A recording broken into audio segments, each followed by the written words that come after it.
Thank you for joining us this evening. Tonight, we're going to have an evening of reflection and discernment. I know, not the sexiest, most extravagant of invitations, but really important when you think about the moment we are living through.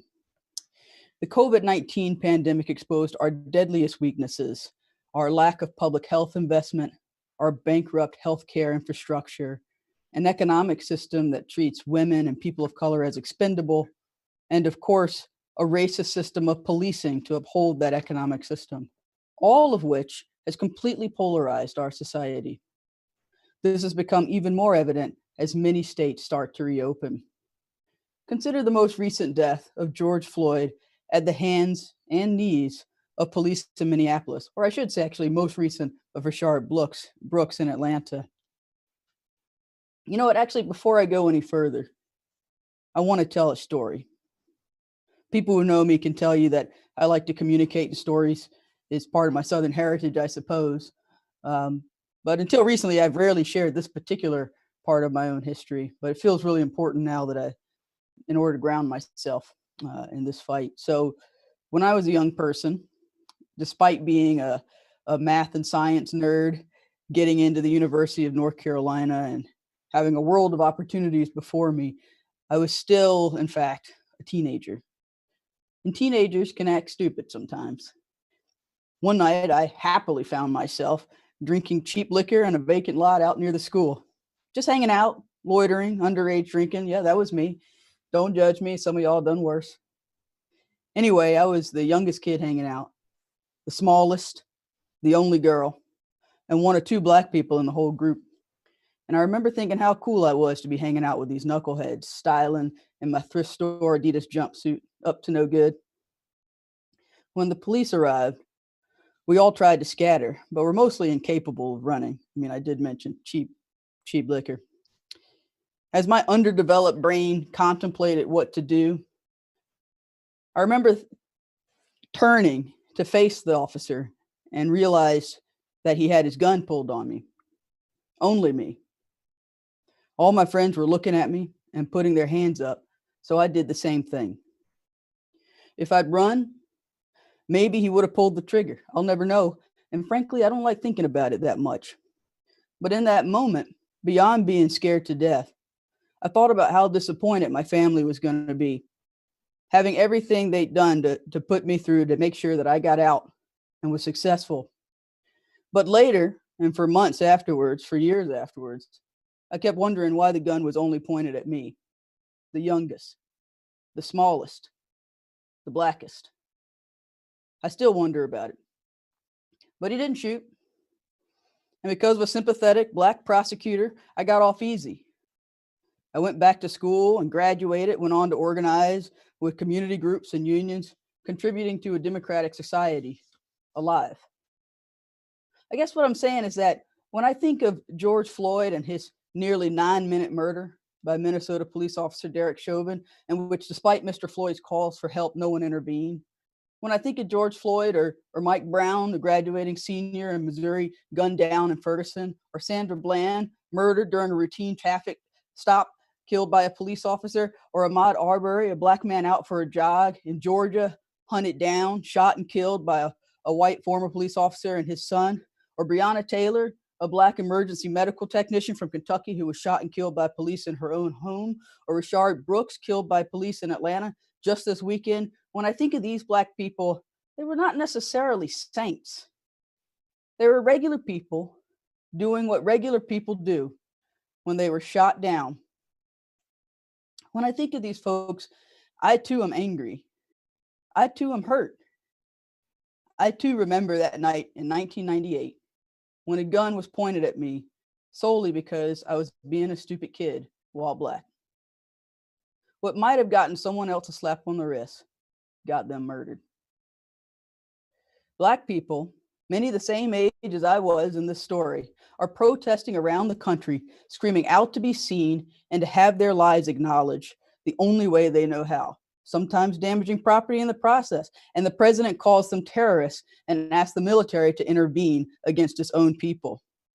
Meanwhile, a horde of fully grown, angry white men with automatic guns storm a state capitol and he praises their actions. See, this is what we mean when we talk about a system of white supremacy. A system, not just an individual act, an ongoing practice where unarmed Black people are automatically deemed dangerous, or automatically deemed unfit, or automatically deemed less worthy for that job, or even just the simple benefit of the doubt. Black people are consistently managing the fear and anxiety of white people around them in everyday situations, many times with their lives. As I recently collected takeout from a local business with my daughter, I simultaneously had to correctly guess the anxiety levels of the white woman in front of me who seemed to be following my every move. I was worried she might think I'd kidnap my pale-skinned daughter and call the police. The same anxiety likely existed in Ahmaud Arbery as he tried to jog around that pickup truck. Unlike him, I escaped the situation with my life. Again. While these stories represent the worst of us, these tragedies have also brought out some of the most authentic solidarity. For example, union bus drivers in Minneapolis refused to help police transport protesters to jail. Mutual aid funds have emerged all over the country, even in the smallest of towns, to support the families of those out of work or struggling with the virus, especially those who might be overlooked by federal aid, such as undocumented immigrants and the formerly incarcerated. Jobs with Justice launched a National Worker Solidarity Fund to help get resources to these local pots. When jobless workers from food service to retail expressed concern over an inability to pay rent, Jobs with Justice launched a campaign targeting corporate landlords, demanding they forgive rents and share the sacrifice the rest of us were having to make, pushing at least one company to do so and Congress to move legislation for rent relief. An organization continues to stand in solidarity with unions fighting for survival in this moment, from saving the Postal Service with the American Postal Workers Union to fighting with the American flight attendants to ensure stimulus to the airline industry keeps flight attendants on payroll. And this weekend, of course, we'll be taking action on Juneteenth in solidarity with the movement for Black lives. But despite jumping into action in most places, we wish to acknowledge that we don't actually have all the answers. In just over a week, the movement for Black lives has blown open opportunities to change society for people over profits in ways that many of us thought would take decades. I had an old mentor tell me once that, yes, the arc of justice is long, but never underestimate how quickly things can change. And this moment is definitely an example of that. So tonight, instead of continuing with our scheduled annual fundraiser, we convened some of our closest partners, those we are so proud to be in relationship with in this moment, for consultation on how best to show up and maximize our chances for shared success. Originally tonight, we were going to honor several guests with both the Eleanor Roosevelt Human Rights Award and the Reverend James Orange Award, the latter who helped to found Jobs with Justice in Atlanta after many decades of civil rights organizing with the Southern Christian Leadership Council.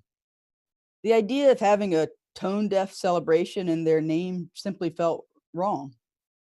But luckily, the same reasons we were hoping to honor our guests this evening are the exact same reasons we now join them to strategize about the way forward, because we must.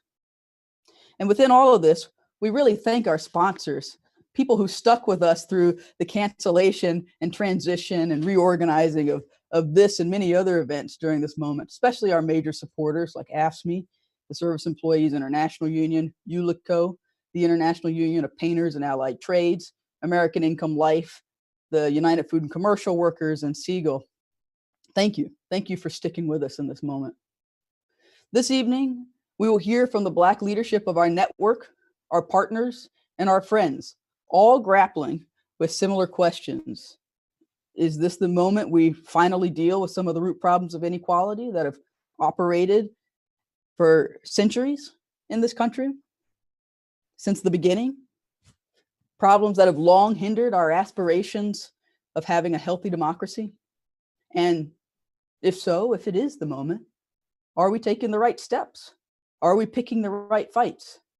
Are we defending the sacrifices our ancestors made? There are few people better to kick off this discussion with us than the Reverend Dr. J. Herbert Nelson, the stated clerk of the Presbyterian Church USA, the largest Reformed denomination in the United States. The son, grandson, and nephew of Presbyterian pastors, Reverend Nelson is the first African American to lead the denomination, which has a 300-year history in the U.S. As stated clerk, his duties include interpreting assembly actions, representing the church on various denominational and ecumenical councils, witnessing on behalf of the church in social justice issues, and making statements as directed by an assembly. Prior to becoming the stated clerk, Reverend Nelson served as director of the Presbyterian Church's Office of Public Witness in Washington, D.C. His service to the denomination also includes calls as organizing pastor of Liberation Community Church in Memphis and as pastor of St. James Presbyterian Church in Greensboro, North Carolina. It was in Greensboro that I first met Reverend Nelson. I was only 16 when I was a part of my first labor struggle in Greensboro. I just had no idea that that's what it was. I didn't know it was a labor fight. When Black Kmart workers in Greensboro asked for help in 1996 to combat what they felt was racial discrimination, I was simply a youth in one of the churches that answered the call. As St. James Presbyterian joined others in boycotting, I watched Reverend Nelson and our congregation collectively escalate towards more direct action, including civil disobedience at a local golf course. And ultimately, I saw 550 Kmart distribution center workers negotiate with the company and win. That's the kind of leader Reverend Nelson is, along with his wife, another hero, Reverend Gail Porter Nelson. While I had many experiences growing up in Greensboro, I really remember this one. It was when I learned that unjust laws were meant to be broken. It was when I learned that equality was worth the sacrifice. It was when I learned that democracy was worth the fight. So after a short video, I hope you'll all join me in listening to some current reflections from the Reverend Dr. J. Herbert Nelson. The fight for economic, racial, and social justice is at the very core of Jobs with Justice's mission. Those were values shared by Reverend James Orange. A civil rights leader, Reverend Orange was a key figure in organizing and leading direct actions across the South in the fight for civil rights and economic justice. Reverend Orange also played a critical role in the foundation of Atlanta Jobs with Justice and served as a mentor and leader to so many of us. It's why we pay tribute to him by honoring another individual who shares the same values as Reverend Orange and Jobs with Justice.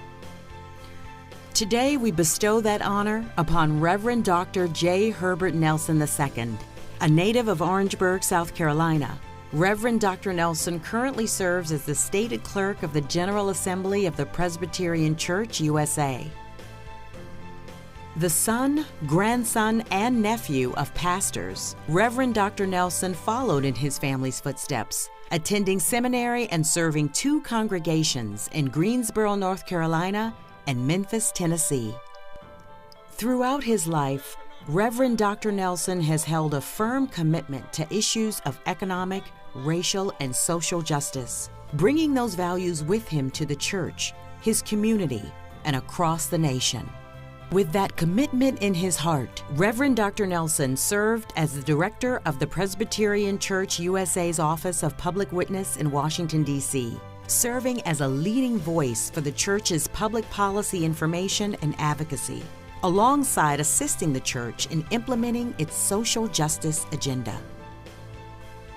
While serving in Washington, Reverend Dr. Nelson was a leading voice for economic justice at the U.S. Capitol. He would gather with fellow religious and movement leaders from around the country, urging elected officials to protect the most vulnerable in our communities. In 2016, the church called upon Reverend Dr. Nelson's leadership once again, as he was elected to lead the Presbyterian Church USA as its stated clerk of the General Assembly, becoming the first African American to lead the denomination in its 300-year history. Is our life significant to the world? Is our contribution something that the world can take something away from and move in a positive direction? Has the life we lived, does it speak for us in positive terms of connecting beyond our disconnect. This is what the songwriter meant. It said, let the work I've done speak for me. Let the work I've done speak for me. But it's hard to do the work of faith when we live in fear. When we live in fear. And those who are oppositional to our progress, they know that the number one thing to keep us from doing what it is we are called to do in our lives and even in our nation is to keep us in fear, is to make us retreat and to step back from the possibilities that God has put before us. We are so grateful to have Reverend Dr. Nelson's leadership in our movement.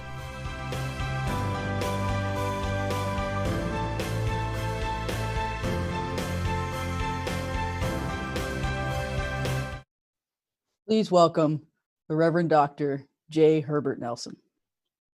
Thank you for having me.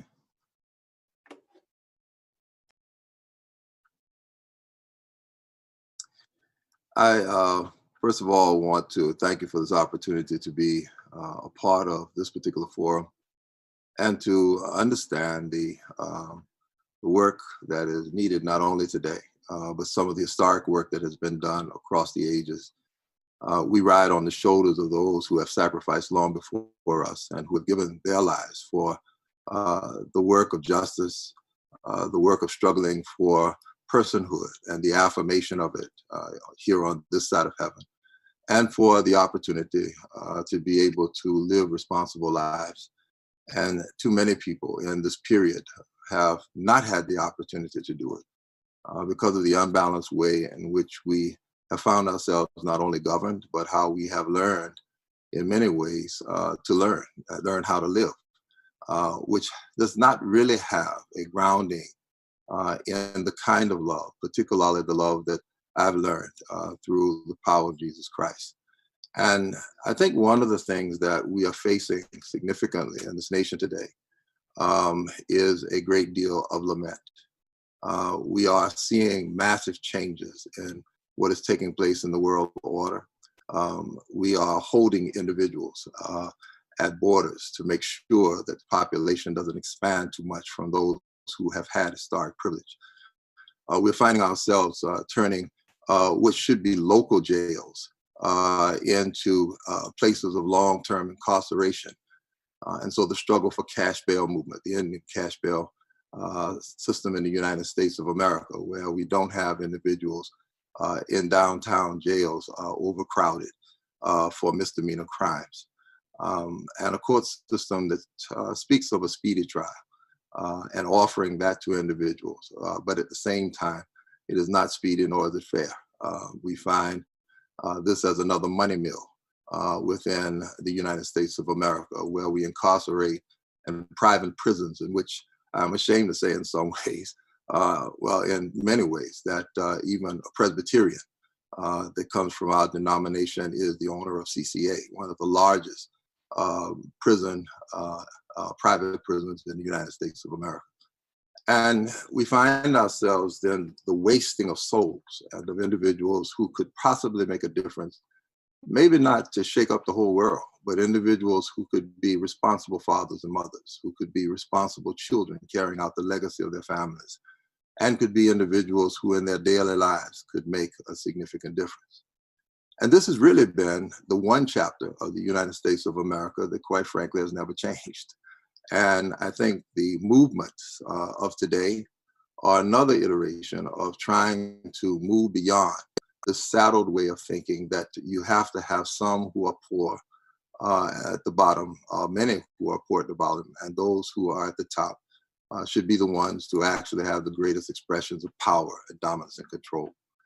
And so a great deal of my work over the last 30 plus years of ministry, and also work prior to that in local community that I grew up in Orangeburg, South Carolina. It has always been the understanding that we will have to fight and struggle for the issues of justice. I think in this country right now, one of the deep struggles that we are facing is the fact that we are mourning. We are really in a serious form of lament. Those who have historically been in power, Euro-Americans here in the United States of America, are finding themselves realizing that this is a changing nation, that in some instances they cannot continue to control. This is why babies are being locked up at the border. This is why we are seeing this kind of herky-jerky immigration process, as some are in and some are being held at the border at detention centers, and some are being forced really to go nowhere for years. And the immigration policies that we now have in this country, because we have not learned yet how, as Hans Rudy Weber would say, we've not learned how to engage the otherness of the other. And that is a part of our history. It's in our DNA to separate and segregate and to leave others behind. And I think this is one of the great challenges of not just this generation that we see in the streets, which I think is a very different cultural generation. When I see white girls, and let me say ladies or women, who are in the street taking rubber bullets, saying Black Lives Matter, there is something different going on in the United States of America, particularly with regards to the marginalization of race and culture and class. And I believe that we are in a period where we have trapped all people in some ways that they cannot run from. I was with a young lady in Colombia, South America. We were doing some work with our mission work in the church. She was on the same caravan that I was a part of. And I will never forget one of the great struggles that she shared when I asked her, after hearing her preach and also pray, I said, you know, as we pulled aside later on, I said, you know, it would be great to see you go to seminary. She's working down in the border in Tucson. And she said to me, she said, you know, I am not going back to school again. And I said, help me understand why not. She said, well, I'm buried now in about $100,000 worth of debt, getting a college education. I am not going to ask my family for any more money, even though they can pay it. And I am not going to seek a degree somewhere else to come out and do the work that I'm doing right now. I love the work I'm doing, but this is not what they taught me to do when I was in school. They taught me in this great pristine college to go out and make a bunch of money. She was really about the business of taking seriously what it meant to take the very source of her spirit and even to forsake the background of privilege that she had, to stand down at the border and to free people and to give them entrance into this country. And in some instances, and the reason I'm not calling her name, because much of what she was doing was against the law. There was something in her where she came to the recognition that, quite frankly, she's no different than the historic struggles of African Americans. She's no different of the Indians on reservations and the treatment there. It all turns out to be a money mill for those who already have, and how the usury mill locks everyone out when it becomes caught in this period of lament. Things are not like they used to be. We can't set aside and believe that we're going to control forever. We've got to grab as much as we possibly can right now. And this, I think, is what we're seeing in the United States of America. We're seeing great money grabs and an attempt to maintain the kind of power that does not circulate any kind of income nor opportunities to others, but instead is trapped in a web of privilege and power. And I think that this is one of the great things that the church, and I've been imploring the Presbyterian Church, a predominantly white institution, I'm the first African American to lead this denomination in a 300+ year history. And I have been struggling with the denomination to be what it has to be by utilizing the framing in this coming General Assembly, which we will start in 3 days, that we are trying to move from lament to hope. Because even the denomination that I lead right now is stuck in that same trap. What does it mean to hang on to the privilege? What does it mean to be one of the wealthiest denominations in the United States of America? What does it mean to have a history? That when we say we're Presbyterian, that means that it moves and shakes something somewhere because of the ability to utilize the resources that we have in very different ways. How do we become the people we ought to be and see hope through the lens of embracing everyone and opening doors for individuals to be able to be a part of a broader perspective of what the United States of America and the global community can look like? And so I think that's, to me, is the fundamental challenge that we have to deal with in this nation. We will then see all people educated who want an education. We will then be able to see persons not stopped on the street for being intoxicated and serving sentences in jail 5 years and not coming to trial. We will not see a group of people at the bottom who on the day they are born, there is already a scar on them, and that is that they will not make it because they have too far to go in this society to catch up with everyone else. We have to become a better nation. We have to become a better world. And this is the challenge I see throughout my life and throughout the ministry that I've tried to uphold, both here in this particular part of being in a very different position, one that could be understood as one of privilege, but also being in the ghetto of places like Greensboro, North Carolina, and also places like Memphis, Tennessee, where I started a church there. That is still going, by the way. Our hope is in an ability to transform our minds and our hearts to become new from the mental hope.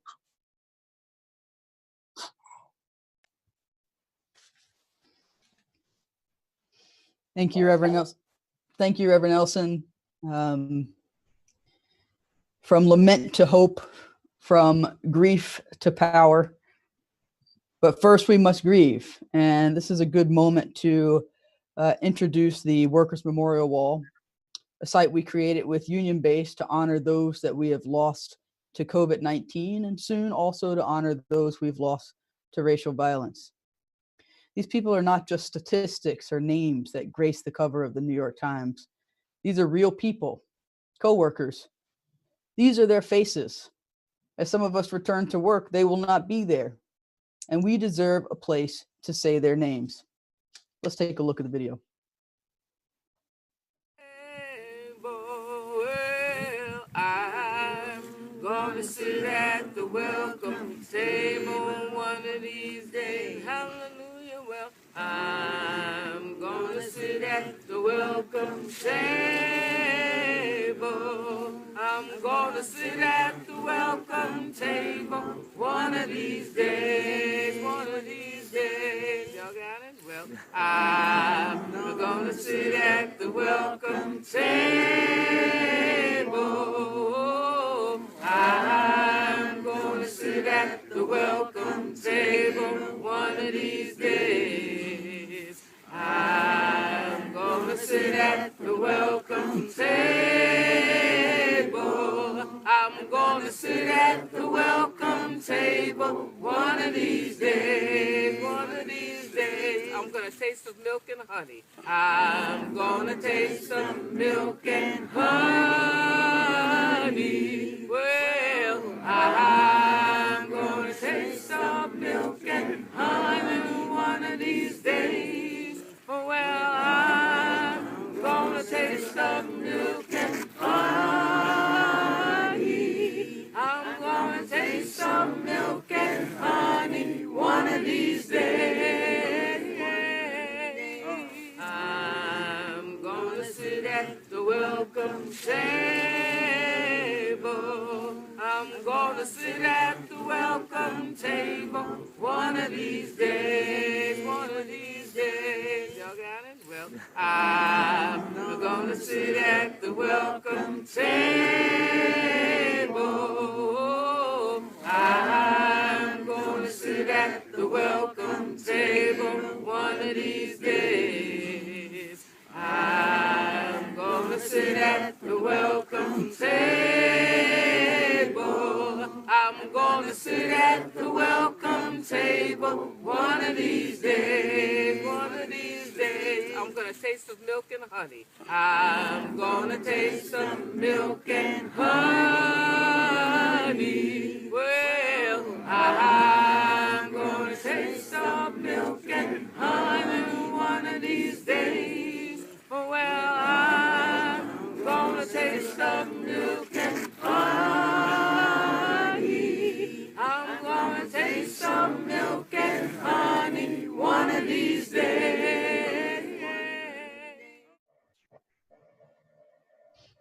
Wonderful. If you are interested in lifting up the name of one of your coworkers or friends, simply go to workersmemorialwall.org and submit them directly.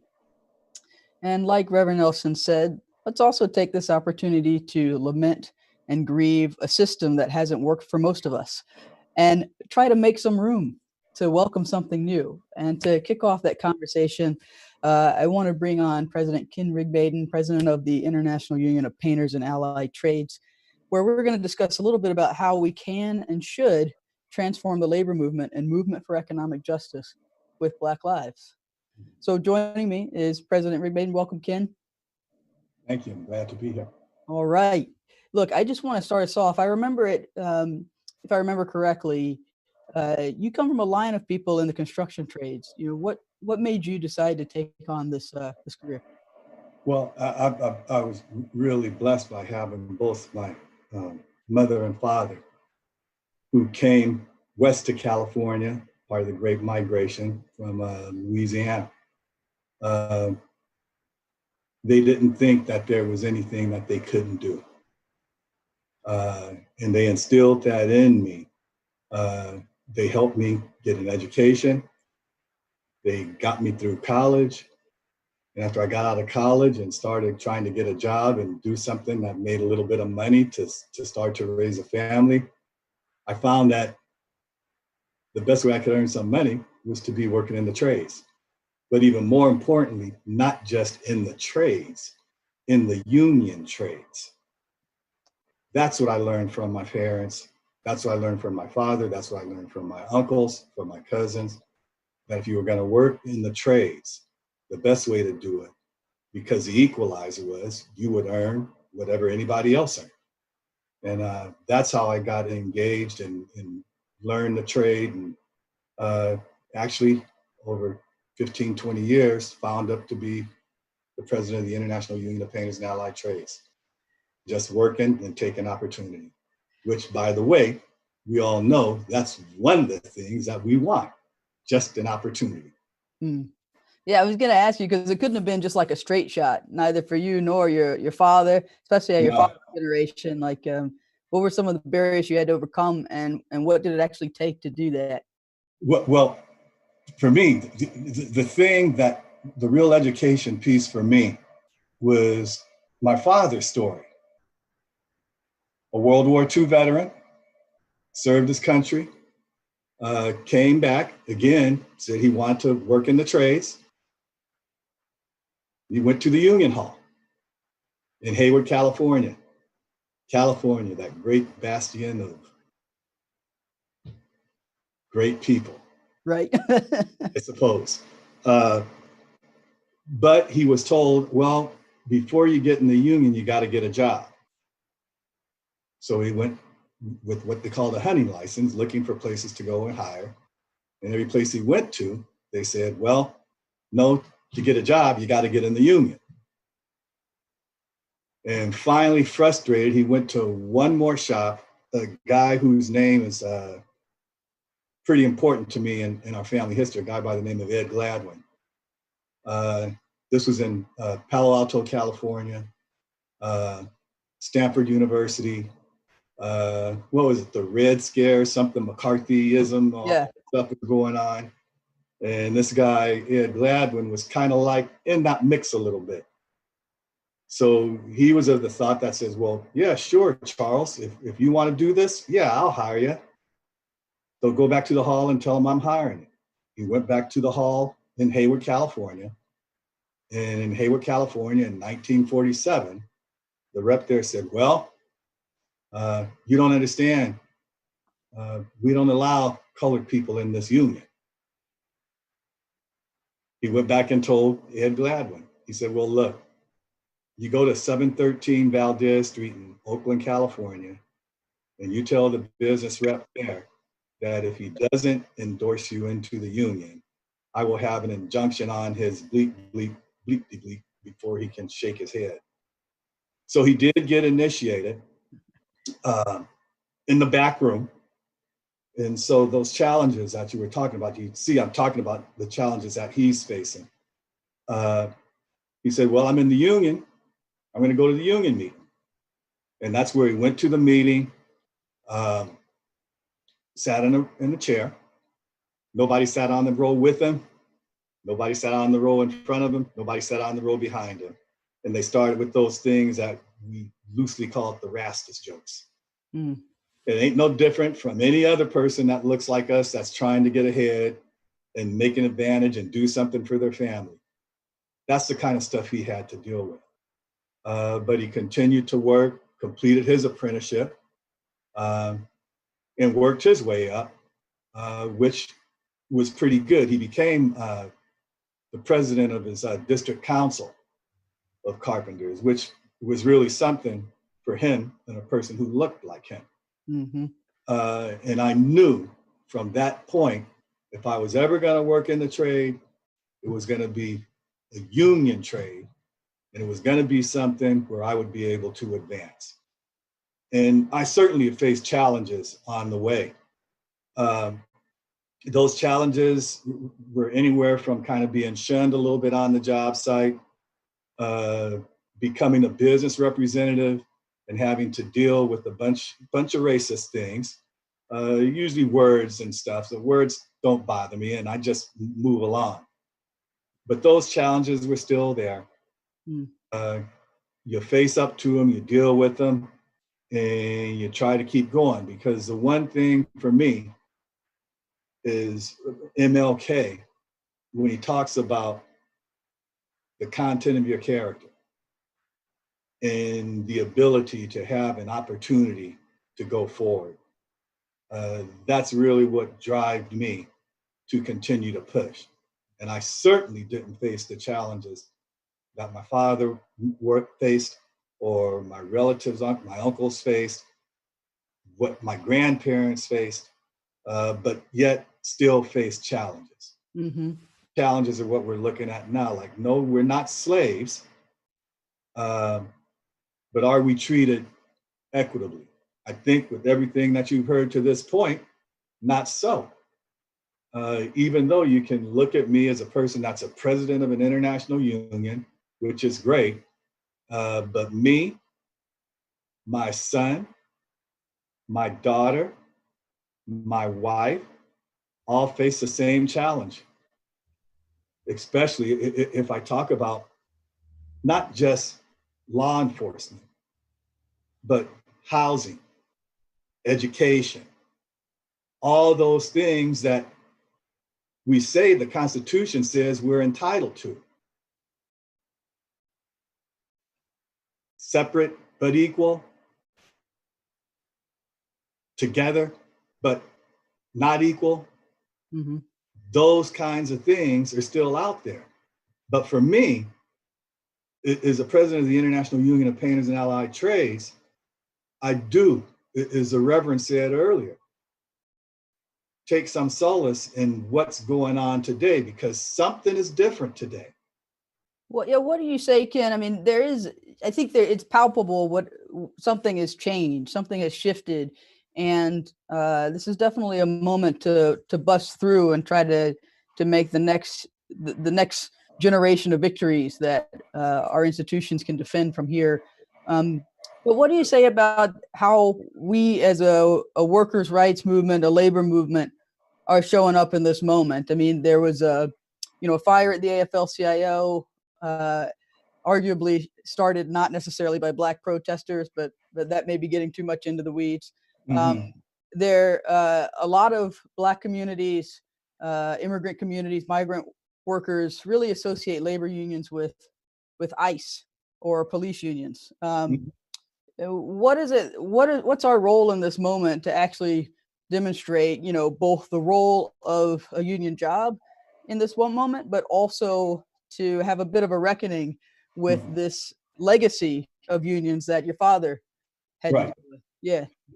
That is a big challenge, and that's a challenge that myself, my general executive board, really tried to address. We realized that the reputation of quote unquote organized labor is not so good.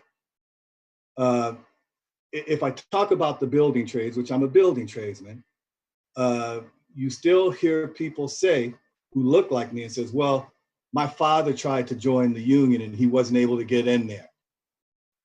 I've heard that at various meetings, NAACP, where you say, well, you're from the union. Well, the union's that's not as good as everybody says it is because they didn't let us in. I'm here to say that it certainly isn't easy, but it really is about being educated and introduced to the trade. And that's what we at the IUPAT have really tried to do. Of course, if you look at my leadership structure, we're certainly a little more diverse now. But when I came into the international headquarters, maybe the first or second person on the staff, only 18 years ago. So it's a little bit better. It's showing some equity. I've made it a point of trying to make sure that we have a diverse staff. But really, for me to just say I did something, it's a matter of survival. If I look at the trades and the work that I do, the work that my members do, on a great, great, great day, if we're 20% of the market, glory. I don't know if we're at 20% of the market, but I can tell you this, that other group of people that do the work that we do, be in my union. And if we were able to have them in our union and welcome them, we would be so much stronger and would be able to do so much in the communities where we live and work. Because I can tell you, when I'm looking at the membership that I represent, there are people who are under DACA, TPS, Black like me, women, which 5 years ago, 5 years ago, wasn't too many women in our trades. You had some here and there, and they sure did face the same kind of battles that I faced, that my father faced, and maybe even tougher.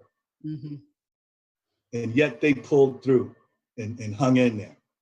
And even now, being able to have that base of membership that we have, that's why I'm excited about being able to lean in with the folks that are out there protesting and demanding change, whether it's regarding healthcare, whether it's regarding safety on the job, whether it's just being able to say Black Lives Matter.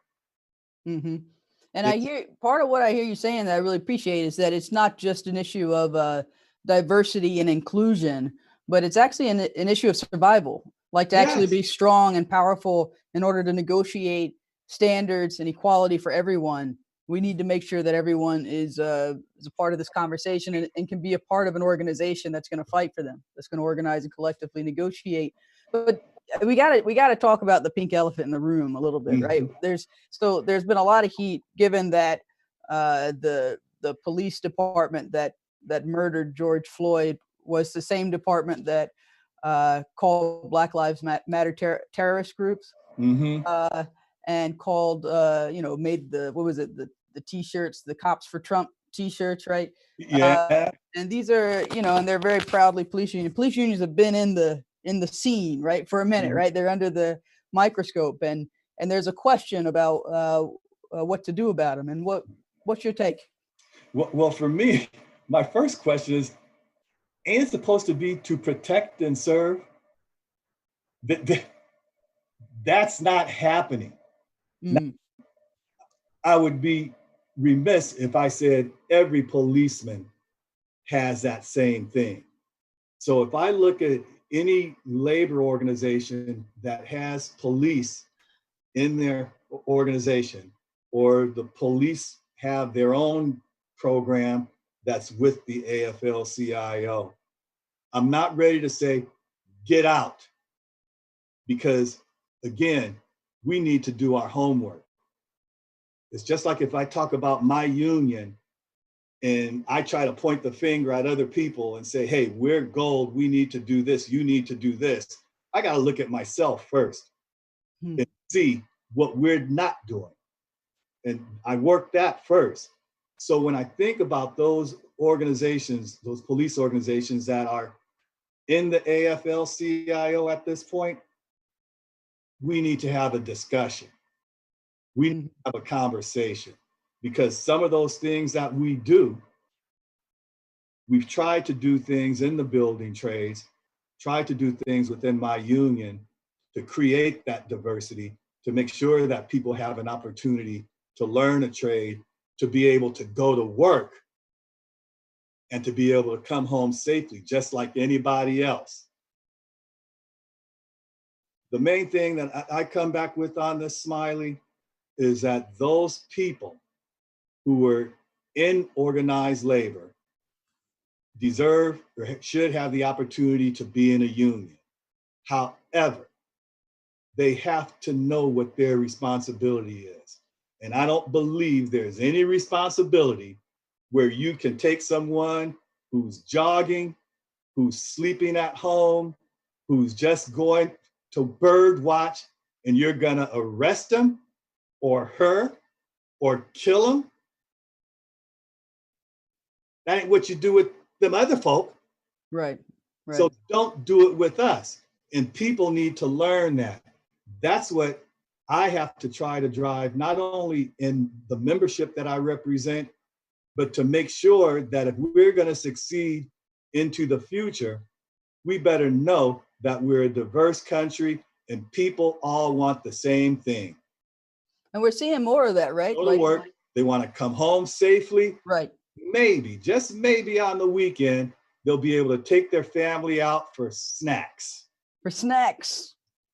That's what anybody wants. It don't matter what your stripe is, what your color is, to go out and make a living, support your family, and go about your life.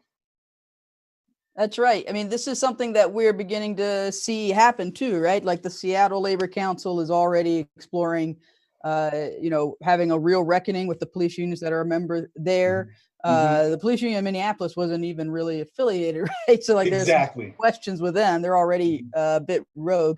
But aside from the unions, we're also seeing some pretty hefty reorganization of what it means to have community safety, with Minnesota really getting rid of the police department and basically reorganizing it in our image, I guess you could say, or we'll see what turns out. But I think there's some pretty big opportunities. And I guess, just to wrap us up, I mean, it'd be helpful to hear your perspective as someone who's seen generations of the labor movement, generations of change. What's our role in this moment? And, where do we go from here? A lot of people are going to talk about the election. I think we all know the election's important. A lot of people talk about the census. Yes, the census is important, but like people are in the streets risking virus and sickness and arrest and murder, not for that. What is it that we need to be doing right now as a labor movement?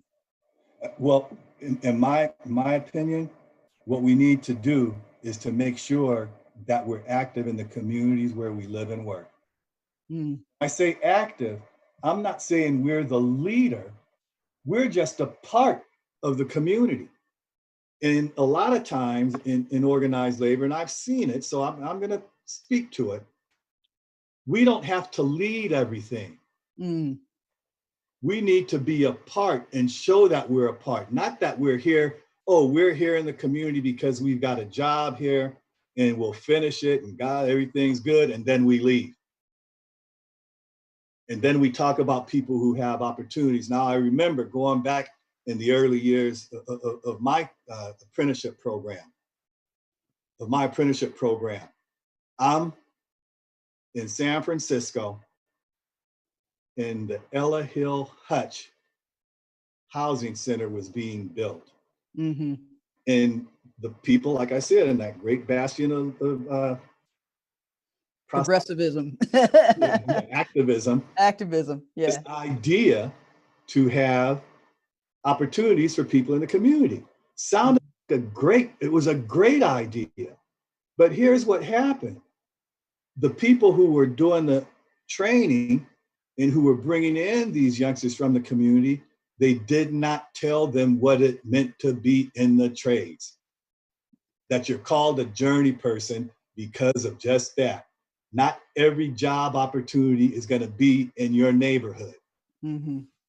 You have to be able to get from one place to another. Whether it's public transit or your own transit, you're not going to get a job in your neighborhood all the time. If you do, it's a bonus. And not training them. Take a youngster, put them behind a broom, have them toting stuff, and doing that for 2 or 3 years. And when the job was done, they were done. Mm. And you get that bitter taste about, well, the union didn't do anything for me. I didn't get trained. I didn't get this. I didn't get that. So that was the first thing that as a tradesperson, we had to come to grips on. Mm-hmm. If we didn't do that, we wouldn't be where we are today. I see I'm getting the hook, but I want to say that I really appreciate being able to make some comments here. There's a whole lot more to be said, but what we do at the IUPAT is we're out there with the people that are on the front line. I feel that we can learn from them, and even hopefully we can teach them that there's opportunities in the trades that we work in. No, thank you so much, President Rigmaiden. And you really speak a lot of truth to power. There's a lot in what you said that I think we can all really take to heart. Maybe one of the most important things, thinking about what it means to show up in our communities and not necessarily lead all the time. And Right. I know one of the principles of the Movement for Black Lives is to really listen to and often accept Black leadership in your community. Doesn't necessarily mean you don't argue or disagree or listen to the person that walks past you, but there are organizations, there are people who are already leading, and we should be standing in solidarity with them this weekend. You know, President Rigmaiden, I appreciate you joining us for this conversation, because you're one of the reasons that we feel like we need to create more pathways to develop and support and nurture more Black workers and Black strategists, particularly those who may not be in leadership yet, but are, on a path to try to get that job and on a path to build, to provide leadership in this moment. So with that, I'd actually like to introduce Dr. Tamara Lee of Rutgers University to introduce the Advancing Black Strategists Initiative. It's a project launched by Morehouse College, the Institute for Policy Studies, and Jobs with Justice, and now led by academics, trade unionists, and movement leaders from various organizations. Please give your attention to Dr. Tammy Lee. Thanks, Smiley, and thanks, President Rigmaiden. In this previous roundtable between Smiley and President Rigmaiden, the discussion started centered on how do we transform unions with Black lives, and what the initiative that ABSI is, which I will explain in a second, is really trying to flip that question to how do we transform Black lives with unions, right? So to move from what President Rigmaiden was saying about Black workers just surviving to imagining what it would be like if we were thriving in a community where there's peace because there's been justice, right? So my expertise is in worker participation in bringing forth political and economic change. I study that in Cuba specifically. And one thing I learned from Cuba is that revolution is one thing, right? Uprisings are one thing, governing is a separate thing, right? So when you have a shock against an oppressive racial system, the question becomes, what do you put in that vacuum? What does justice look like? Are we at a critical moment where we can shift from surviving to thriving because we've brought true justice into this space, right? So arguably we are at this critical juncture now, right? And I want to point out that we talk about the Movement for Black Lives, and they are a tremendous movement, contemporary movement, and there's so much youth and intergenerational leadership there. But this is the accumulation of Black movement right, from the first slave rebellion to now, that has opened up an aperture, cracked the window a little bit. And so the question is, why did we crack the window? Is it just so we can breathe, right? And we want to maintain these white-dominated institutions that were created for white supremacy to thrive? Or are we going to open this window all the way up, step out into some freedom of racial oppression? And what does that look like? Is it even possible? Have we come close to it before? Right?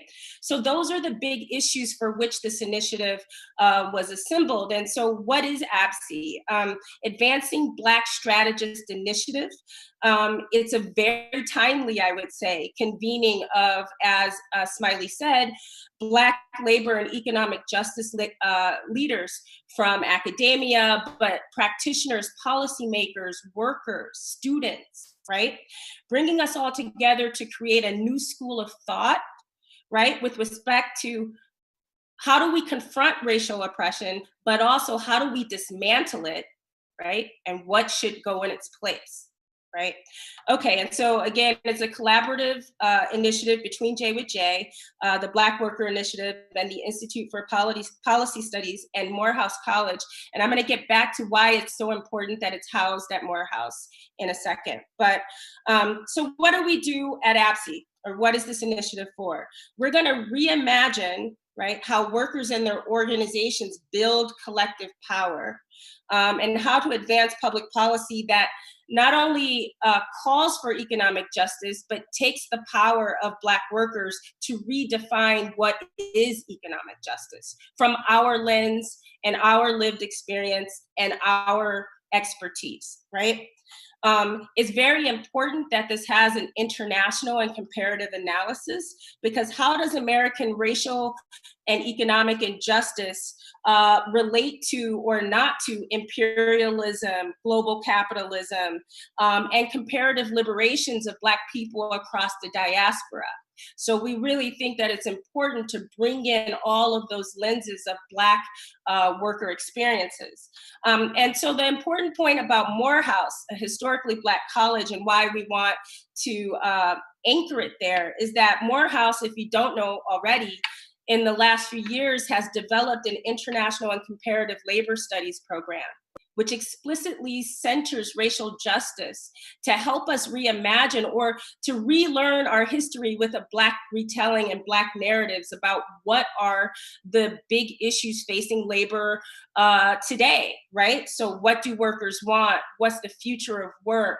And told through our histories and legacies and futures. So this is really, really critical in us filling the vacuum with a Black analysis of what's best for Black people, to move away from the sort of plantations, theologies, theories that we had before, that white folks and white institutions were the way to advance and allow Black workers to thrive.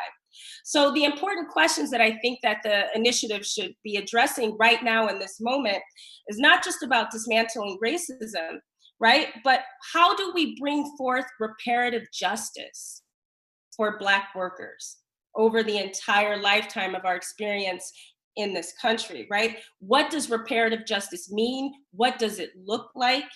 And when we say reparative justice, we also have to look at the labor movement, right? And so some of the histories and legacies that were referred to by Smiley and Ken were about how can we decolonize big labor to make sure that Black worker issues are the center of bargaining, that community issues, whole worker issues, which Smiley does a lot of work with, and sort of this, what she calls whole squid organizing. How do we make sure that that gets centered in recreating or creating a just society for Black workers to thrive? The other thing is really quite literally, what are the tangible calls to action for economic and institutional reparations, right? This is not just a conversation about HR 40 and economic reparations, but I'm talking about structurally in all of our institutions. What do we need to do? What do we need to change to make sure that justice doesn't have to trickle down slowly over 400 years? But that's where we start, with this idea that justice requires equity. What do we need to do? And so my research is on intersectional organizing. That's the kind of stuff that Jobs with Justice has done for a long time. But this women and people of color led type of organizing that we're seeing to help amplify the movement for Black lives. What is the importance at this moment, and what does it open up for us to fill in some really, really innovative ways to bring justice to all workers, but specifically to Black workers? Thank you, Dr. Lee. Really important words. And just to reiterate what you were saying about the Advancing Black Strategists Initiative and anchoring at Morehouse, that it's not just Black strategists developing strategy for Black people, but it's actually developing strategy to liberate all of us, to build a healthy democracy, to build the society we want to live in through the lens and the history of Black workers, particularly those anchored in the South, and particularly those anchored to our heritage. So thank you very much. This is a really important initiative, both to develop new leaders as well as to build a new school of thought. We'll call it a Morehouse or a Georgia school of thought. That's going to actually help us think through some of the big questions ahead of us longer term. When we say when we talk about the Advancing Black Strategists Initiative and the need to develop Black strategists, we often use sports metaphors. Actually, I should correct it. I often use sports metaphors. So forgive me, but we talk a lot about how important it is not just for Black people to run the ball or even throw the ball, but to actually call the plays. And American sports leagues are all too often divided between white ownership and Black athletes, where Black athletes are expected to sacrifice their bodies for the sake of owner profits and to stay silent and happy while doing so. When Black athletes don't stay silent, as we've seen with Colin Kaepernick, they risk losing their entire careers. But each time a Black athlete takes Kaepernick's lead and bravely speaks out, we get closer and closer to closing the racial gaps in our sports leagues and in our community. Today, we get to hear from an athlete who refused to stay silent, Women's National Basketball Association All-Star Lygia Clarendon. As a Black, gay, female, non-cisgender athlete, Lygia had firsthand experience in overcoming injustice in her athletic career. She used this experience to speak out for herself and for her fellow marginalized athletes, fighting hard against ownership to build a more inclusive WNBA. Her strong support for her fellow athletes is why Lygia's peers elected her as first vice president of the Women's National Basketball Players Association, where she helped negotiate a historic collective bargaining agreement for WNBA players, one that can be used as a model, not just for future WNBA contracts, but also for other women's sports leagues. Today, we recognize all that Lygia and the WNBPA has done to close the racial and gender gap in sports. And for that, we wanted to allow Lygia a space to share her own reflections on this moment from an earlier recording. Please take a look.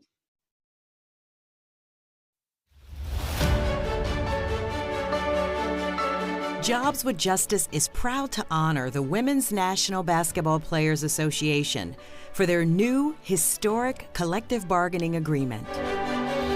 Founded in 1998, the Women's National Basketball Players Association, or the WNBPA as it's commonly known, was the first labor union for professional women athletes. Over its two-decade history, the WNBPA has focused its attention on the many issues faced by its members, including wages, benefits, and other major inequities faced by women professional athletes. The WNBPA's efforts to secure a fair and equitable contract for its members reflects the challenges women have in workplaces around the country, as systemic issues like wage inequality and a lack of benefits like paid sick leave and maternity leave keep working women at a major disadvantage. In November 2018, the WNBPA finally decided enough was enough and asked to opt out of their contract in order to pursue a more just, fair, and equitable collective bargaining agreement with the WNBA. The WNBPA player leadership, along with 24 player representatives from the league's teams, joined together to announce it was time to bet on women. The negotiations were a worldwide effort, as player representatives joined while playing overseas in countries like China, Russia, and Turkey. As WNBPA president and Los Angeles Sparks star Nneka Ogwumike put, It was time the WNBA bet on women. After a year of hard-fought negotiations, the members of the WNBPA, under the leadership of Executive Director Terry Jackson, won a landmark agreement. In January 2020, the WNBPA members voted overwhelmingly in favor of a new 8-year contract that puts people before profits. This is a landmark day for all women. The WNBA reached an agreement with the players on a new collective bargaining agreement. Now, this includes all Washington Mystics players as well.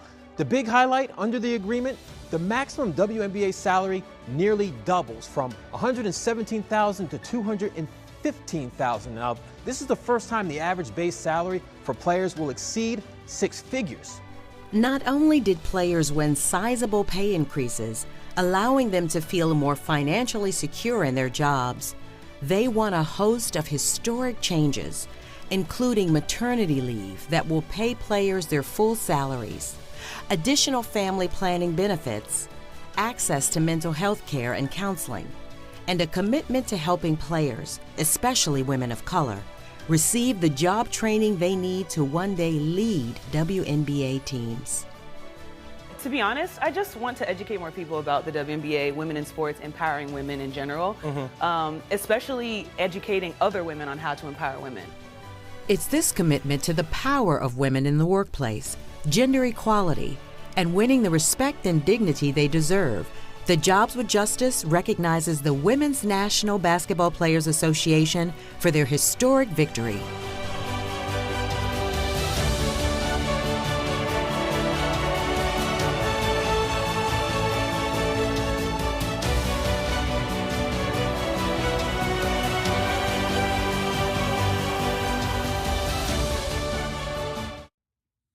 I'm Lygia Clarendon of the New York Liberty, and I represent the WNBPA and the WNBA players.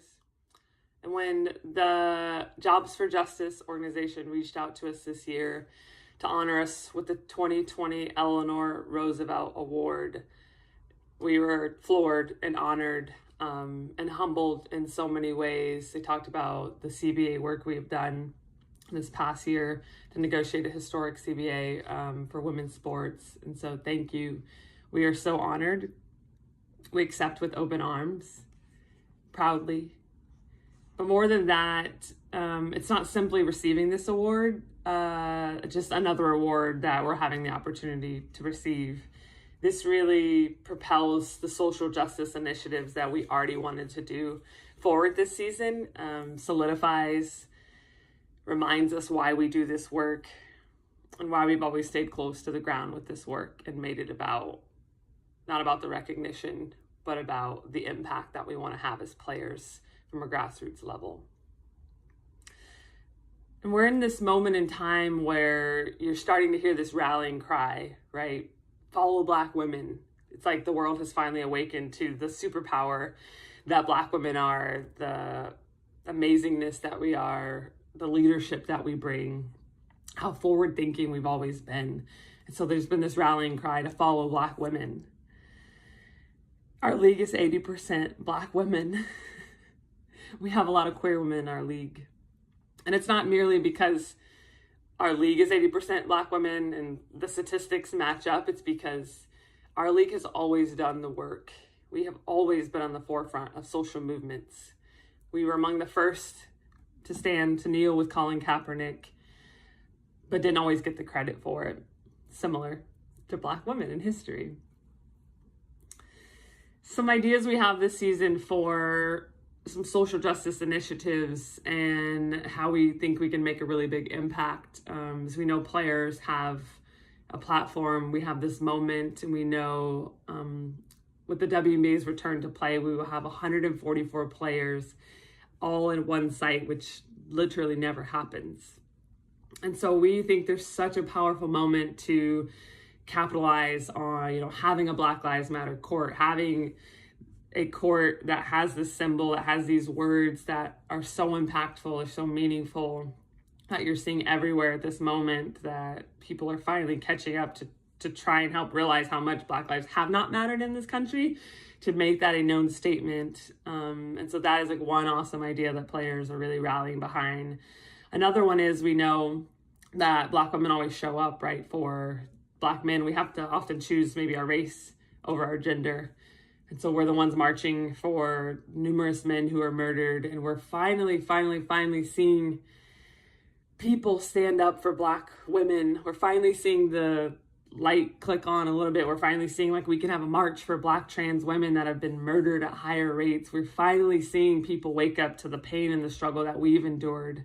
And so another initiative we want to do, or another idea, would be to possibly like dedicate the season to Breonna Taylor, or to, you know, hashtag say her name, because there's so many of us that are still forgotten. There's so many stories that go untold, similar to how our stories go untold. And we see Breonna Taylor, an EMT, literally murdered in her home. Like, that's for Black women what Black men feel for George Floyd. We feel that could have been us. And so dedicating the season to say her name would be a phenomenal, you know, nod and a phenomenal just push from our end that we see you, we see each other, like that 80% of us that are out there on the court that play, that make up this phenomenal league. We see you, and to every Black woman, to every Black trans woman out there that is forgotten. Sandra Bland never got justice. There's so many names that have never received justice, that we see you.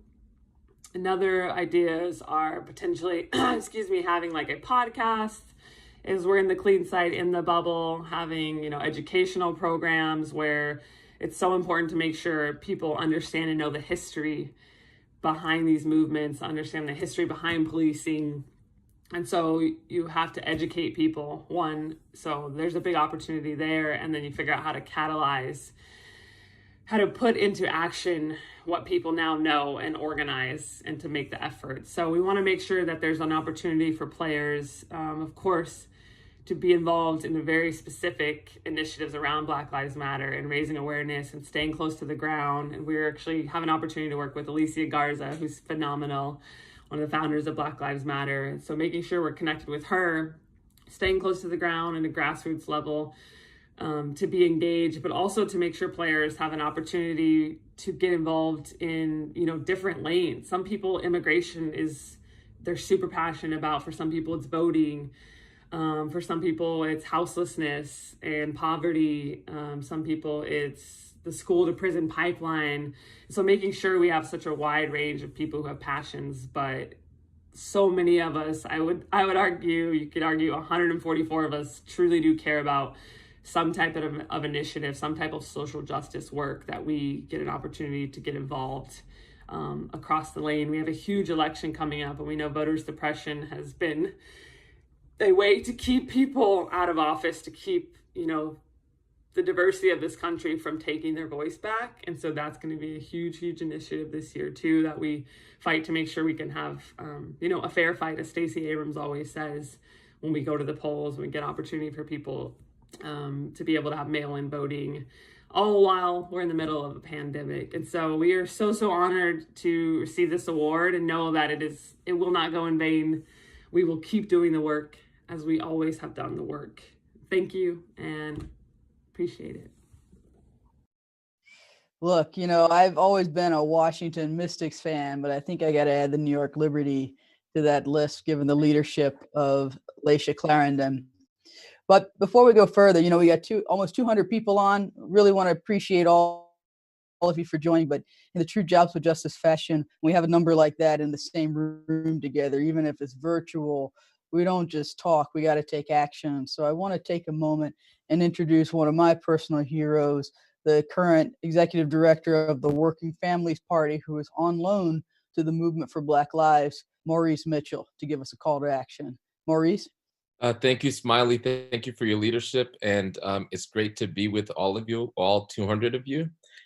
So I greet you on behalf of the Movement for Black Lives. Again, my name is Maurice Mitchell. Some of you might know me from my work with the Working Families Party. And in this movement moment, it's important for all institutions to lean in and support the movement. So one of the ways that the Working Families Party is leaning in is providing my time to support the movement. And so we're in a very, very novel time in our history, right? So there's so many things overlapping. There's so many intersecting crises. Like we're in the middle of this pandemic that is like a 1 in 100-year pandemic that has laid bare the inconsistencies and the limitations and the failings of our economic system globally, of our health delivery system, of our public health systems, of our social systems.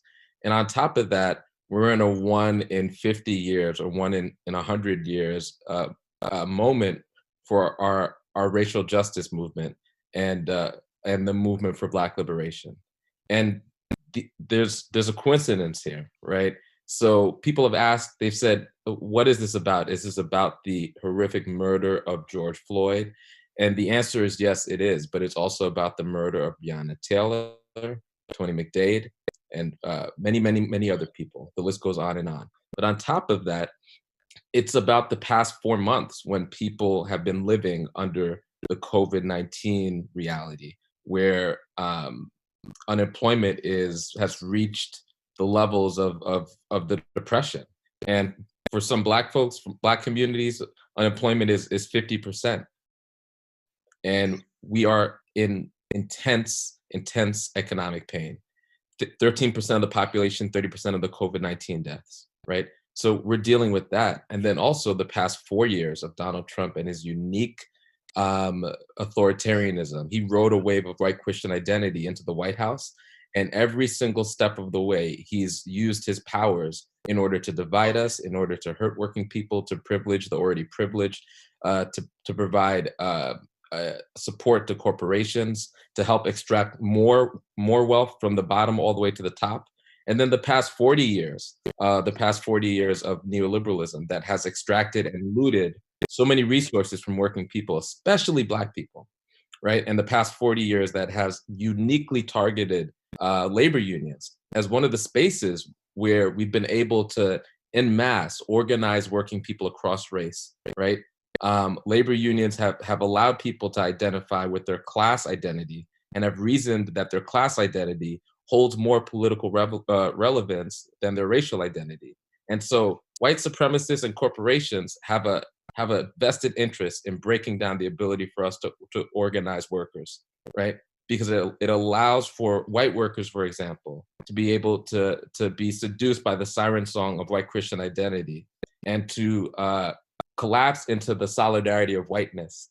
And white supremacy is a form of solidarity. It's one of the strongest forms of solidarity in our history. And we need to challenge that form of solidarity with an even deeper multiracial form of solidarity. And then we could go even back to the past 4 centuries of slavery and genocide and dispossession that is uniquely targeted Black folks. We are the capital in capitalism. It's white supremacy is the ideology that allowed us to be bought, sold, and traded as property, right? And so all of these things are interconnected, and it brings us to this day and this particular time, where people are out in the streets. This movement for Black lives, which has a character that is multiracial. People of all races are out in the streets for Black lives, people of all sectors. And we've had great conversations with people in the immigrant rights movement who have shown solidarity in this moment. Great conversations with people in grassroots organizations, and great conversations with sisters and brothers in labor. We're figuring out how to show up right now for this moment and how to show up for Black lives. And so I just want to encourage everybody to use this moment as a reckoning in your sectors, in your unions, in your grassroots organizations, in your workplaces, in your families, right? To root out anti-Black racism and white supremacy so that we could build that solidarity, so that we could win. Use this moment as a reckoning to flank Black movements, to support Black leadership, and to support the movement for Black lives. So there's a concrete way to do that. Juneteenth is a few days away. June 19th. It's a sacred day on our calendar as Black folks. It's a day that's about Black liberation. And we're calling people to show up and flank us all around the country. There's actions everywhere. There's 200 actions in almost every single state and growing. And we invite you to take an action. If go on the website 619, that's all spelled out. So it's the letters 619 spelled out .com. Go, or you could text the word defend, as in defend Black lives, defend, to 90975. Go on that website. If you don't see an action near you, create an action right now. If you do see an action near you, RSVP to that action or develop an action that is more aligned with your sector. A lot of unions are joining marches, but they're creating feeder marches where they start somewhere and then they join the march. We encourage that. There's a lot of ways to get involved. All I will say is that this is not an opportunity where neutrality actually is an option. You're either supporting the status quo or you're on the freedom side. And so we want to help you to find on-ramps onto the freedom side.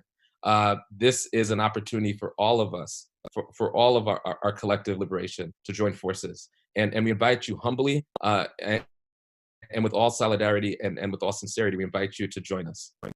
Thank you so much, Maurice. We're so grateful you are doing what you're doing and you are where you are.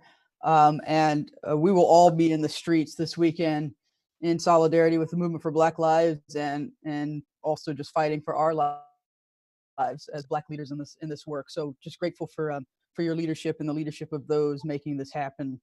I'm actually now going to be joined by two powerful Black leaders from the Jobs with Justice Network. Denise Diaz is the Executive Director of Central Florida Jobs with Justice and the Chair of our National Board.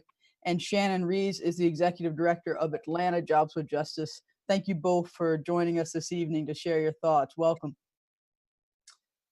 Thanks for having us. I'm glad to be with you all. Shannon, I want to actually start with you. I want to start with Atlanta. It's a little hot around Atlanta right now. Oh, hot Atlanta. So much hope, so much. After all the uprisings around the country, around the world, and not just in the cities, but in the smallest towns, how in this climate has there been yet another police murder? Like what happened to Rayshard Brooks, and what are you and others doing to respond? And if you don't mind, just in case for those who haven't been watching, cable news and gotten breaking news nonstop, just give us a quick update. So the update is that Fulton County DA has charged both officers, one officer with 11 charges, one including felony murder for the murder of Rayshard Brooks. And just so folks know, the Atlanta Jobs with Justice office is less than half a mile from the Wendy's that Rayshard Brooks was murdered at.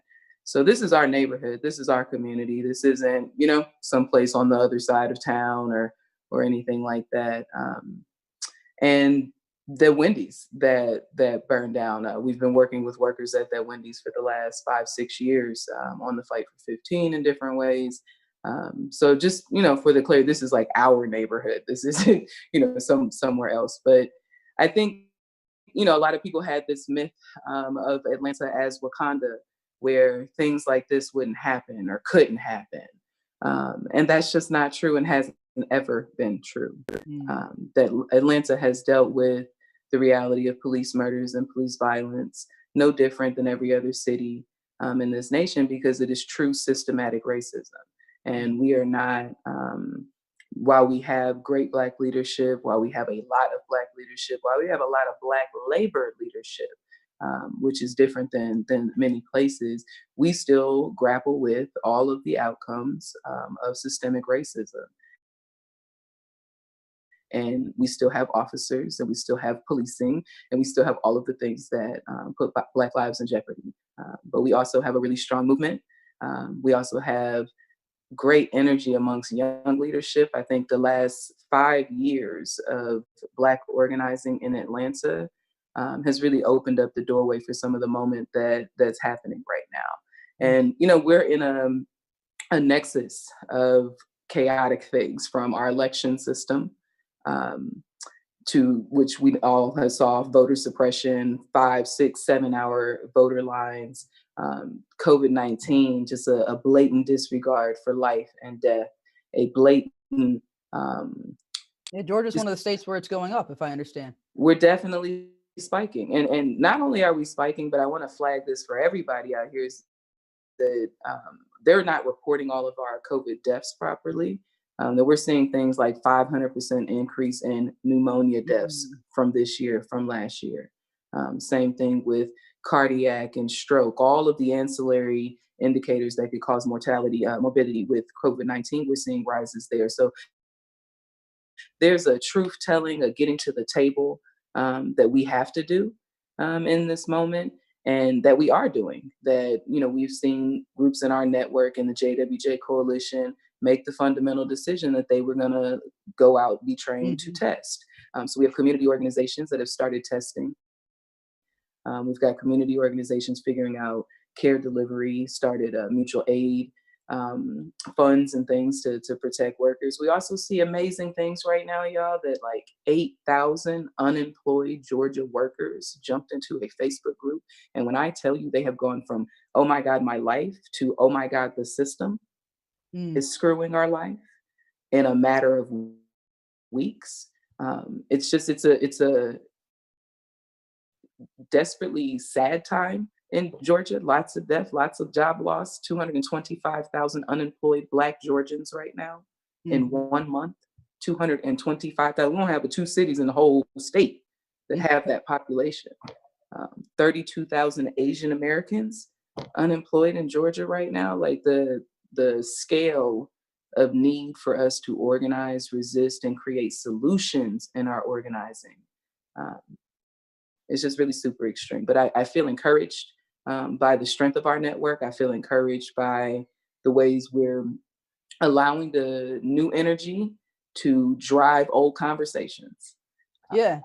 I mean, on that note, let me bring Denise into the conversation too, because you kind of implied something that I think is important, that I know a lot of Jobs with Justice directors, I certainly have been grappling with, which is how was Jobs with Justice built for this moment, and maybe how were we caught unprepared? And in some ways you implied, Shannon, that this was in our community. It's not like a separate thing over there that we're in solidarity with. It was down the street from us.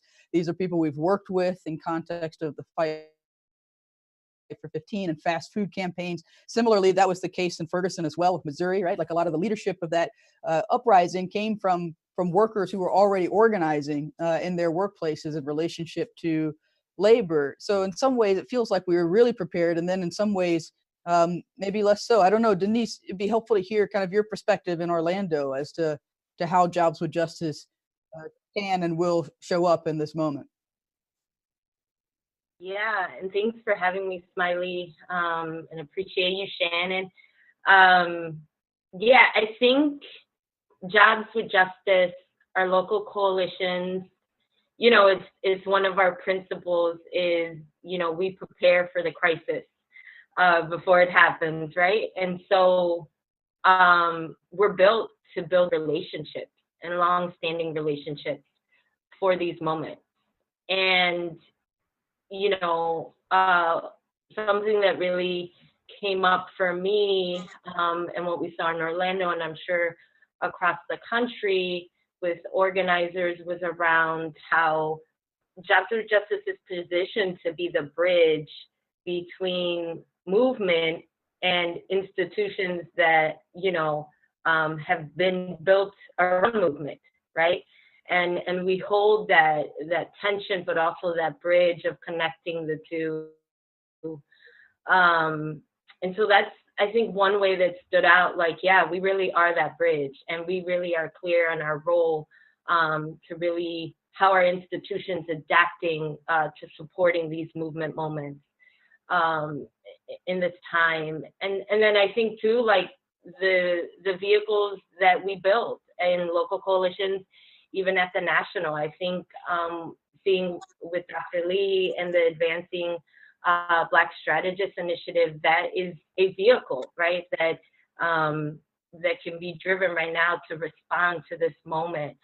So I think in those ways, we are prepared. And in the sense that we're not prepared, really is around, you're never prepared to grieve this type of injustice and still have to be able to hold and consolidate that with your anger and your rage, your fear as a Black person, and in the time of pandemic, right? And so it's requiring us to really just be vulnerable and mourn all this loss and still fight and still find inspiration and solidarity and hope, you know? So I think in that way, for organizers and activists, you know, you're never ready, and you never know how you can really consolidate that. I think that's a really important point, because there really is something about, well, you know, you think because we're seasoned organizers and we've been in this work for a long time that, you know, okay, we can take anything, we can roll the punches, but it still hurts. And every time it still hurts. And I really appreciate the framework that Reverend Nelson said earlier, this opportunity from lament to hope. You have to actually have that, though. That's actually a really important part of moving forward. You know, I remember actually going to a training in Orlando and driving through Sanford, and learning that was, you know, learning of the place where Trayvon Martin was murdered. And you guys have been at this in terms of this wave of police violence and activism for a minute in Orlando. And I think you guys, you know, you also had to deal with the Pulse shootings and others. Like, what is the situation on the ground there right now, and how are people grappling with it? Well, I think, you know, Orlando quickly became into the mix because that is where the officer, right, that murdered George Floyd, like, had a home. And so, you know, shout out to Dream Defenders, right, for being able to quickly react and bring us all into the fold to stand up and protest in front of his house. And really, start building out, like, this freedom side that Maurice talked about, and seeing just more and more people hit the streets constantly, every day. I've never seen so much police out in the streets. And so while it was terrifying, it was just this inspiring energy every single day, more and more protesters, to the point that, like, the city of Orlando is really looking at what are ways that, you know, there can be divestment in the police department. And that is not something that they want to do. It is because people are now going from the streets into City Hall and really, like, pressuring these city commissioners to do something about it, because it's not going to let up until there's change. So that's great. Yeah. No, I want to ask you this, and then also get Shannon's take. You know, this idea that Jobs with Justice operates at the intersections, which, you know, Dr. Lee was sharing a little earlier, and this idea that we know that we can't actually build an economic democracy. We can't actually build organizing collective bargaining power without centering the fight against white supremacy, and not just for the liberation of Black people, but also for the ways that white supremacy holds white people and others down as well. So, so I have to say, I felt some kind of way when I was in a store, like, looking at, well, not a store, but whatever. I have a hot tea with cream addiction. Don't judge me. And on the television was an advertisement, right, for, like, Walmart, and there was, like, a Black Lives Matter thing, right, or we honor and respect Black lives, and a friend who shall not be named was shopping for Amazon and went on Amazon, and the first thing that popped up was a Black Lives Matter statement, and I felt some kind of way, right, because these are corporations that haven't historically supported their Black workers. In fact, recently fired some of their Black workers for whistleblowing on COVID. How has Jobs with Justice in Florida, and then also curious about Atlanta, you know, been able to respond to this kind of schizophrenic moment? So look, I would say that I've noticed a lot of that too, and it is a moment of recognition that Black Lives Matter, and with these corporations, it's a necessary step, and it should be leading to redistribution, right? And actually owning the legacy of harm that these corporations have perpetuated on Black communities, on taxing and criminalizing Black people, right? So while it's an opening, and I do feel some kind of way too, it's also this moment of pushing that even forward around distribution. So if these corporations aren't really serious about dismantling this economy that extracts and suppresses Black communities, then it's not real, right? It's not authentic. And what do you think also, Shay? I hear Denise saying, it's a necessary step. What does it mean to support, what does Black Lives Matter mean at work in these companies, right? Yeah, I mean, I think we all had the first gut reaction because of our work organizing these corporations, because of our intimate knowledge and awareness of how they actually treat Black workers, pay Black workers, dismiss Black workers, devalue Black workers. So our gut reaction when we first see it is like juxtaposed against our actual experience. And then I wanted to let myself peel back and give a shout out to somewhere in these corporations, all the Black folks that work that need to be seen in those corporate halls. I want to believe somewhere in me that too is Black workers organizing and demanding space and place within some of these corporations. So I just want to give us some room for these unknown, but I'm going to believe exist, folks within these corporations that are making some of these demands. And at the same time, I want us to go from statements about Black Lives Matter. I am grateful for the last 5 years where we have forced people's lips to contort and put those three words together, because that was not always easy for most people to say Black Lives Matter. It was on the Golf Network, Shannon. I saw it on the Golf Network. I mean, my brother is Black and works in golf. I don't know. Again, this is where I'm going to say, I'm going to pray that there are these Black folks that are stuck in these corners. But going from statement, right, to policy that makes Black Lives Matter, policy that demonstrates Black Lives Matter, policy that makes Black lives not just matter in statement, but matter in practice and in joy and in manifestation of Black people happy and doing what that statement is meant to do. That we know the purpose of this statement is to open up a world where we can live and exist in our greatest, fullest selves, no matter where we are, everywhere we go.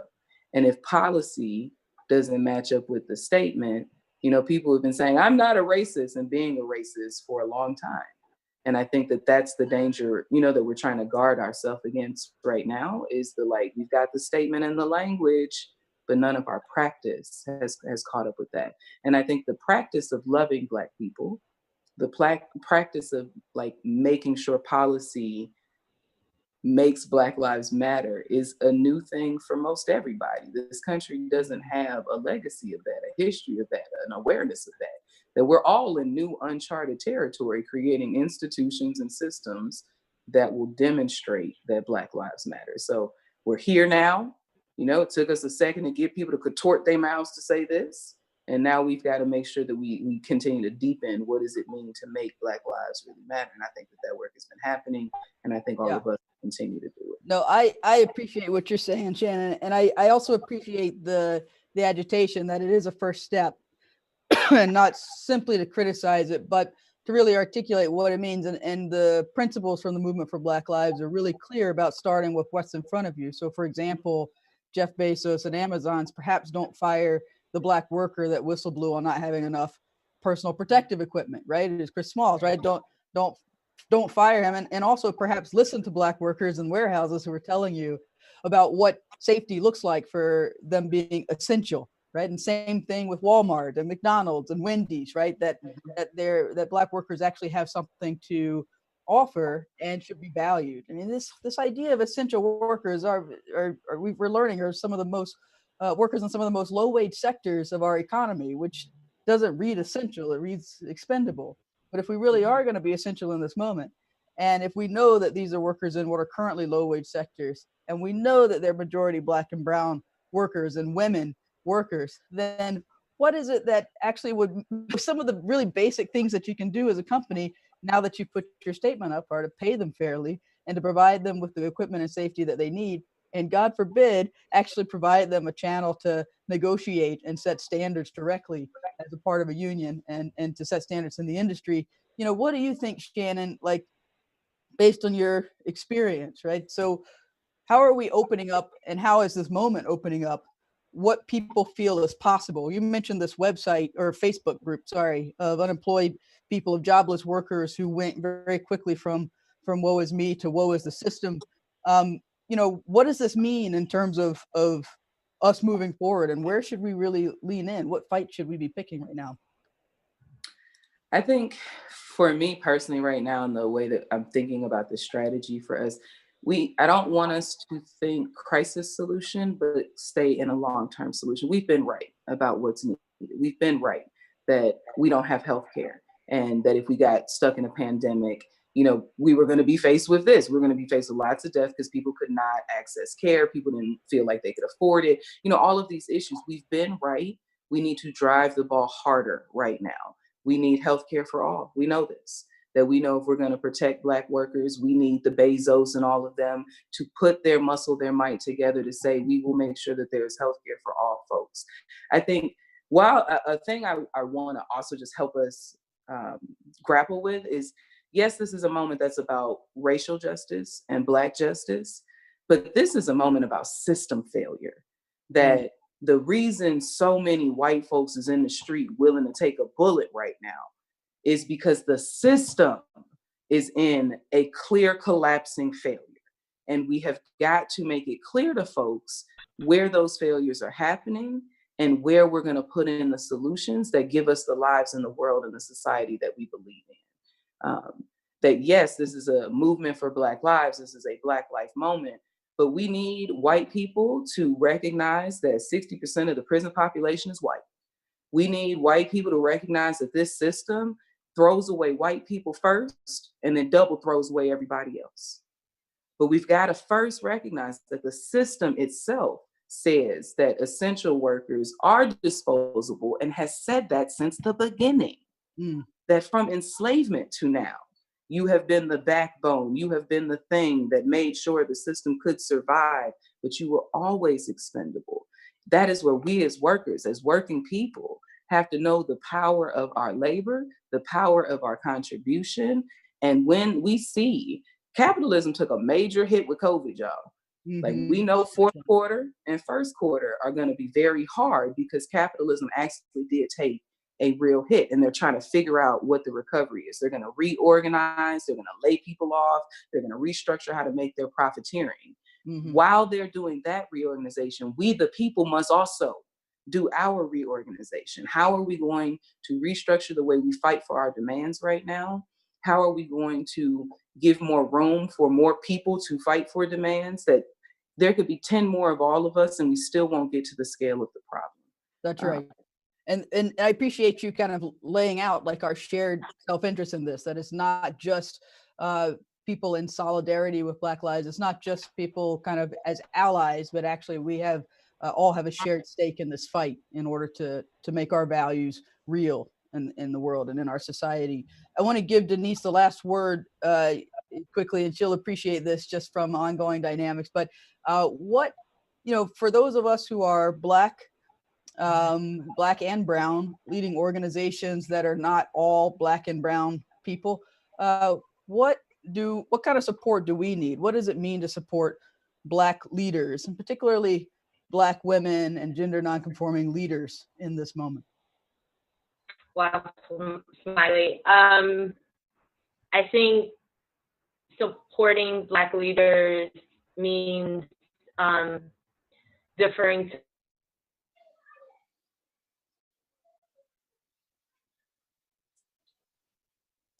Oh no, it looks like we lost Denise, and she, she's usually going to give us I know she was about to give us a really thoughtful answer, so we will Mic drop. And share what. Oh, is it unstable? It was unstable, but you're all right.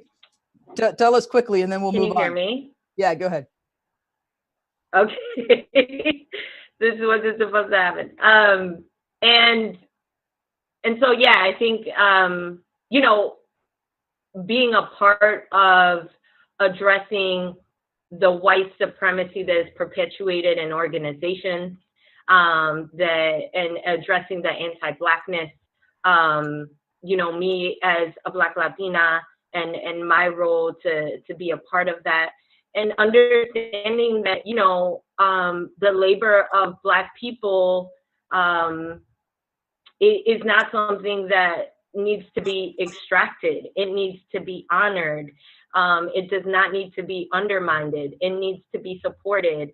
And ultimately, Black people are on the path to Black liberation, and people really have to figure out their role and their lane and being a part of this historical block that transcends class, race, and so forth. That's really, this historic block that is confronting this moment around social change. And that is really at the point of dismantling white supremacy day by day.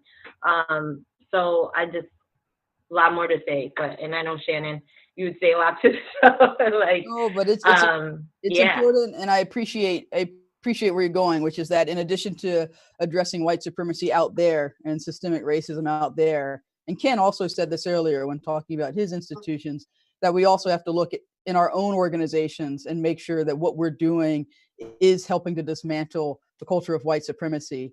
And that's really going to be the best way to support Black leadership and in this moment. So thank you so much, Denise and Shannon, for joining me and for holding me accountable and keeping me sane during this incredible moment. Just really, really appreciate both of you all in our network. In addition to these two amazing leaders, one of the first Jobs with Justice Coalition directors I got a chance to work with was Attica Scott. She was a longtime director of Kentucky Jobs with Justice in Louisville, Kentucky, and she's now a representative in the state legislature, the only Black woman currently serving, and the first in many decades. She's dedicated her life to fighting for racial and economic justice, a true Black Alatchian ideal she's transferred to her two children. Before we hear from Attica, I want to share a little bit more. So join me and take a look at this video.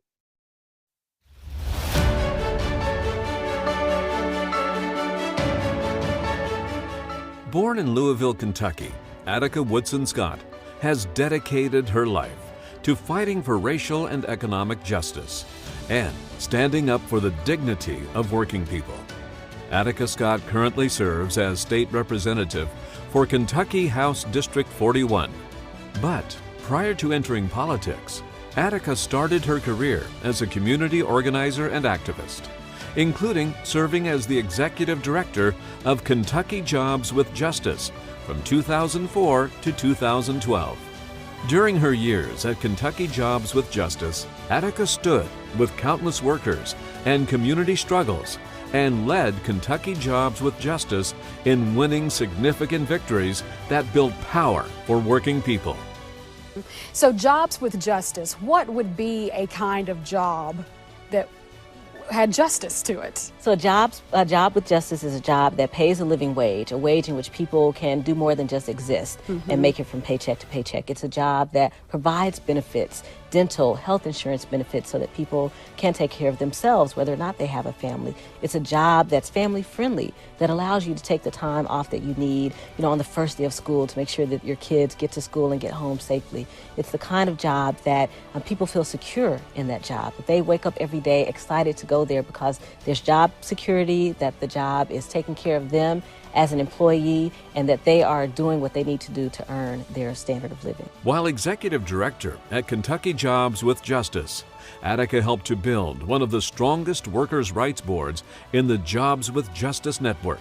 The board took on important fights, ranging from supporting organizing at the Toyota plant in Georgetown, Kentucky, to battling rampant wage theft. Attica has been dedicated to building unity between Black and Latino communities. And under her leadership, Kentucky Jobs with Justice built strong ties in the immigrant communities in Kentucky. In 2012, Attica left Kentucky Jobs with Justice to serve on the Louisville Metro Council. But she remained a steadfast advocate and fighter for economic justice and workers' rights. While serving on the council, she was instrumental in passing two pivotal pieces of legislation, a ban-the-box ordinance and an historic minimum wage increase, as well as a resolution to restore voting rights to Kentuckians who have served their debt to society. In 2016, Representative Scott defeated a 34-year incumbent to become the first Black woman in nearly 20 years to serve in Kentucky's state legislature. Her courage, dedication, and commitment to the movement of working people has continued in the halls of the Kentucky State Capitol. In 2017, Essence magazine recognized Representative Scott's incredible leadership by naming her to Essence's list of #Woke 100 Women in the United States. We are so grateful to have Representative Attica Scott in our movement.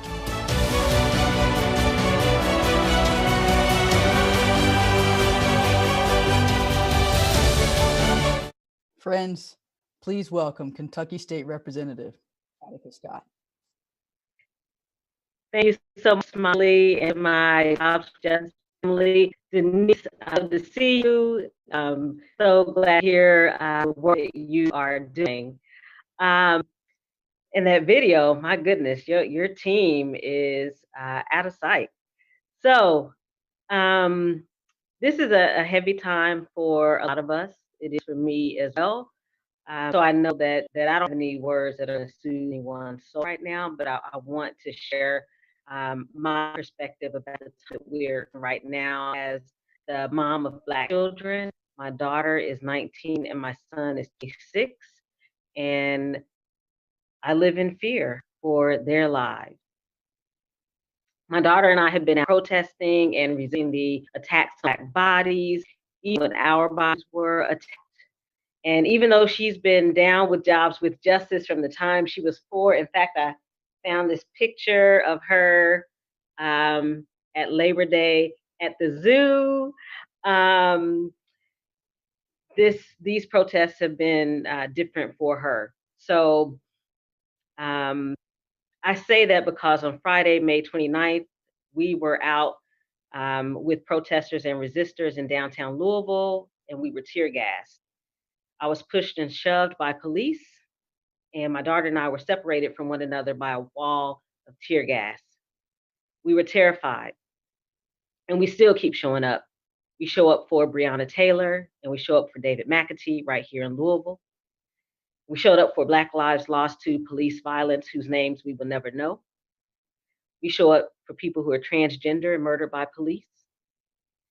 And we call people to action. In this time, showing up for racial justice is a must, as is moving from talk to action. And I'm giving Black women all of my love right now because in Louisville, Black women are holding everything down. We are challenging and confronting and criticizing people's favorite politicians. My girlfriend holding and leading the occupation at Injustice Square Park downtown, directly across from the mayor's office. They are providing free hot meals, water, and snacks to protesters. They are presenting trainings and workshops on healing from trauma, advocacy and public policy, and staying safe as possible in these streets. My friend Shamika, who was once on the Kentucky Jobs with Justice staff and then served on the Kentucky Jobs with Justice board, leads the Bail Project here in Louisville and the movement to end cash bail. Black women are everything. So what do we do to keep building movements is a question we've been asking ourselves. I learned from Jobs with Justice to show up for someone else's fight as well as my own at least 3 times per year. So I show up for immigrant justice and demand that we abolish ICE, whose Louisville office is in my district. I show up for folks who are LGBTQIA+ and consistently sign on as a sponsor to statewide legislation in Kentucky to protect people from discrimination in housing, employment, and public accommodations. We must keep showing up for racial justice, which is most definitely a worker justice issue. We must continue to say her name, Breonna Taylor, and the names in your community. And while we work to defund the police, we must demand that officers who are murdering us with impunity are fired, arrested, and charged. We must end mass incarceration. We must stop separating families. We must pay for living wages. We must end affordable housing. We must fully fund public education. We can do all of this when we move from dialogue to action. We can do all of this when we vote and put our names on the ballot. We can do all of this when we make sure that we know who our local and state elected officials are and make sure they most definitely know who you are. We can do all of these things. I believe in us. Thank you. Thank you, Attica. Thank you for always supporting Jobs with Justice, but most importantly for committing your life to this work and to this movement. We are with you in your role in the Kentucky State Legislature, as well as your role on the streets of Louisville. We stand in solidarity, so thank you so much. I want to thank our supporters as well, especially our major sponsors who made this event possible: AFSCME, SEIU, ULICO, the IUPAT, American Income Life, UFCW, and Siegel. These organizations and individuals who represent them have supported us through the planning and canceling and reorganizing of so many major events, yet never faltered in continuing their steadfast partnership and support of our work. We are grateful for your flexibility and your belief in our work. And thank you all. Thank you for joining us. Tonight's conversation was illuminating and inspiring, but perhaps most importantly, it was agitating. Despite our fears, our exhaustion, and our overwhelm with this moment, we are called to act on our values. We hope to see you in the streets over the coming days and to see you in the beautiful mess that is the work of our movement going forward. So have a good night.